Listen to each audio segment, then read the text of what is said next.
Well, the West is sour grapes over the Belt and Road Forum for International Collaboration, or Cooperation rather, which is happening this week in China. Western media will say this is proof that Russia and China want to take over the world. But is that actually true? Remember, this is an economic forum, not a military conference. We asked Carl Zha to join us. He is coming to us from China, where he's been covering this. He's an expert on Asian politics and host of the Silk and Steel podcast. Thank you so much for joining us all the way from China today. Thank you for inviting me, Natalie. I rushed down the Great Wall to join your interview, so I'm very honored to be here. That's amazing that there is such a collaboration because, like you said, you're reporting for RT. And I had asked, is that hard to do, to report from RT from the Great Wall of China? Did you need special permits? And what you had told us before we started recording is that there is an interesting collaboration between Russia and China, and why that seemed like it was not so difficult. Maybe I couldn't just do it, but for these powers, tell me a little bit more about the collaboration between Russia and China. Well, President Xi Jinping visited Russia earlier this year, and he had famously said to President Putin that right now we're witnessing changes that haven't been seen for the last 100 years. And you and I are driving those changes together. I think that point is driven home by the images that's coming out of the Belt and Road Forum right now. When you see the door opens up and President Xi Jinping and Putin are leading the rest of the world leaders marching into the Great Hall of the People. And it's quite a powerful message. And it really shows this is arrival of a new world order, and the West is not part of it. Now, I want to ask you a little bit about this Western narrative that these developing countries don't understand the debt that they're taking on from China. What is it that the West thinks they don't understand? It's kind of laughable because most of those countries are more beholden to Western debt organizations like the International Monetary Fund. But what is it that maybe they do understand, and why would China do this?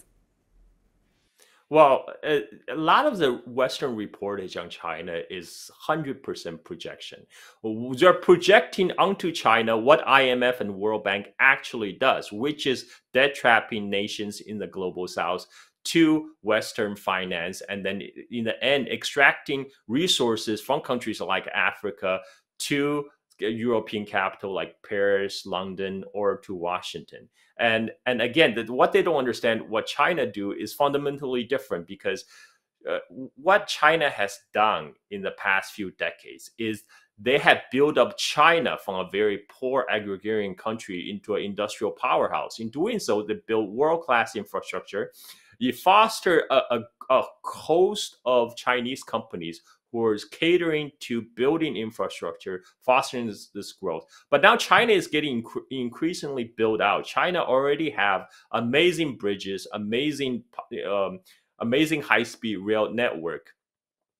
What Belt and Road Initiative is designed to do is export this excessive Chinese industrial capacity to the rest of the world, where development is desperately needed, where there's desperate need for more roads, for ports, for high-speed rail. Where I stay normally in Indonesia, the fourth most populous country in the world, China has built Southeast Asia's first high-speed rail from between Jakarta and Bandung, traveling at 350 kilometers an hour. Natalie, Indonesia now has high-speed rail before United States. I don't know when US will ever get its own high-speed rail. Oh my goodness, don't even talk. I'm from California, and the whole, Los Angeles to San Francisco high-speed rail, what a mess. I don't think that will ever happen.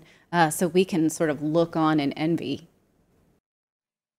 Yeah, this is why I think United States should just get over its sour grapes and join the Belt and Road Initiative, and maybe China will help US finally build a high-speed rail in United States. Let's not forget the first cross-continental railway in China was also built with Chinese labor. They can do it again. So I want to ask you about two politicians specifically that showed up. You mentioned Russian President Vladimir Putin, but also I want to ask you about Viktor Orban, who is a leader of a NATO country and an EU country. And his attendance at the Belt and Road conference is being looked down on as if he went to the wrong side of the playground. So can you tell me about the reception of Vladimir Putin and also the attendance of Viktor Orban, from the leader of Hungary?